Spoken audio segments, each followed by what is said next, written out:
Hey guys, this is Cat345ME. Going to be doing a review of the Komatsu GD655 with the snowplow kit on it by First Gear and 1/50th scale. This was requested by Tyler on the Heavy 16 channel. If you guys want to see any videos, just let me know. Go right ahead and request them. It's my channel, but you're the viewers, so it doesn't matter what I post if you guys don't want to see it. So let me know what you want to see. So that's that. Gonna get started with the review here. Got the V-plow on the front. You can see the icebreaker down there. Go off to the side. The skid plate right down there. Then you've got the frame detail holding on the blade. You can see it's got a chain going down, and there's this cylinder here that would lift the blade off the ground, but for some reason they put in this tilt. I know Rabbit Smeller Mike fixed his so that the cylinder would actually lift it, but I just haven't really done it yet. So moving on. Front tires, they turn really far to both directions, which is really nice. Also, the tires do tilt, which is quite nice. A little bit farther one way than the other. There you go. So they tilt a little bit farther that side, but that's a nice detail. Also, there's a good tire tread pattern on the tires, and really good lug detail as well. Like that a lot.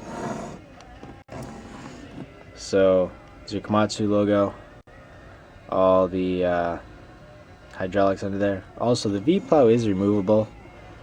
You see that black hole right there? There would be a screw there, but I took it out to remove it. It's glued from the factory, so just take a flathead screwdriver and pry out from underneath there. I took mine off, but I managed to break it, so had to glue it on permanently. Just be careful when you take it out. So like I said, all your hydraulic detail under here for the mold board. These are your hydraulics for the lift cylinders, and the lift cylinders, the jackets at least. So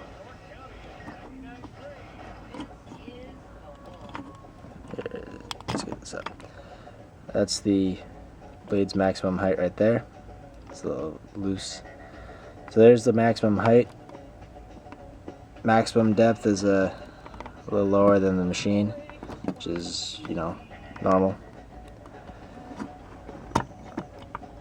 As you can tell, it tilts side to side, but that's part of something else I'll show you in a sec. Blade does slide side to side. And also, the mold board tilts. So there's it tilted forward. Sorry guys.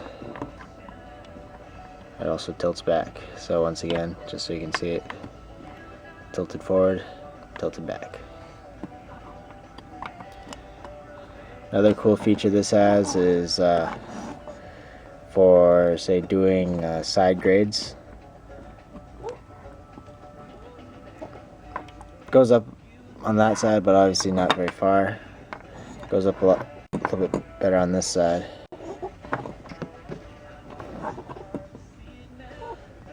For doing a side grade, it comes all the way up to the side, which is great.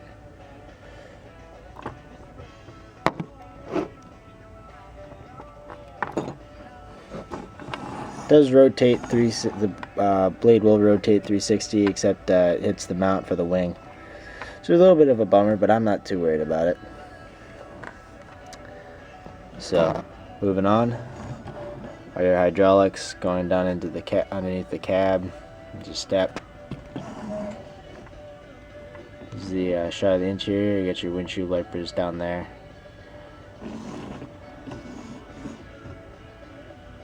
Interior, you can see your steering wheel and all your controls. It's a very detailed cab on a motor grader. I like this cab a lot. I like the square look to it, opposed to the look of the 14M cab. The 14M cab almost looks like a dozer cab because it's got the doors on the side and comes in like that, and then there's a small windshield in the front and two on the sides. So I don't know if you can picture what I'm talking about. You got some lights up there and flashers and directionals, and then a warning beacon up top. Like I said, detailed cab. There's a mirror, the handrail, which is plastic, but that's no biggie. Moving back, there's a windshield wiper in the back of the cab. The cab is mostly plastic. Sides are metal, but the top is plastic. But it doesn't really detract from the model at all. So there's a GD655 logo with the Latera logo, which is the brand of engine that's in it. Once again, nice tire detail and really good lug detail. There's individual suspension on the tires, not individual from side to side, but individual from the two there. Handrails here, which are metal, which is a nice detail that they put in, and these grates aren't etched all the way through, but there's a texture to them. It's the smokestack and some more metal handrails, and your air intake, and your filler cap. Here's your the back side here. There would be a ripper here, but obviously not on the snowplow version. And you've got your brake lights, reverse lights, and directionals and flashers, and then you've got some reverse and working lights as well. So it's the grill. It's just nice detail. It's got a good texture to it, which I like a lot. I like the view from the rear of this model quite a bit. So here's the wing plow. Comes down and go in like that, as you can tell. And then just need to use two hands for this. You got to be very careful with this one. I tried doing this the first time, I broke a little piece of it. So this model you do have to be quite fragile with. And then it also comes out like that. So just show you. That's it in as well. So there's the mount, and you can see a small cylinder under there. It doesn't look like it works, but it is actually functional. And so there's how the mount works just underneath there as well.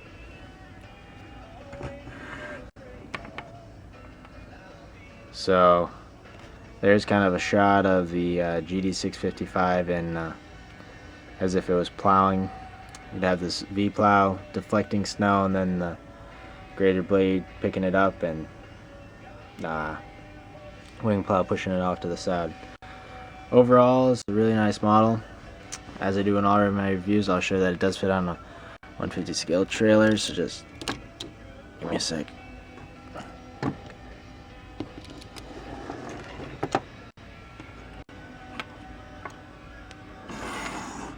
Also, it does articulate in the middle, which is nice. It doesn't go quite too far. So there's it on a 150 scale trailer. It's quite tight, but if it had a ripper on it, I don't think it'd make it. But looks nice. And like I said before I forget, there's it rotated to one side. And there's it rotated to the other. So thanks a lot for watching, guys, and all of you have a good one. Let me know if you have any videos you want to see.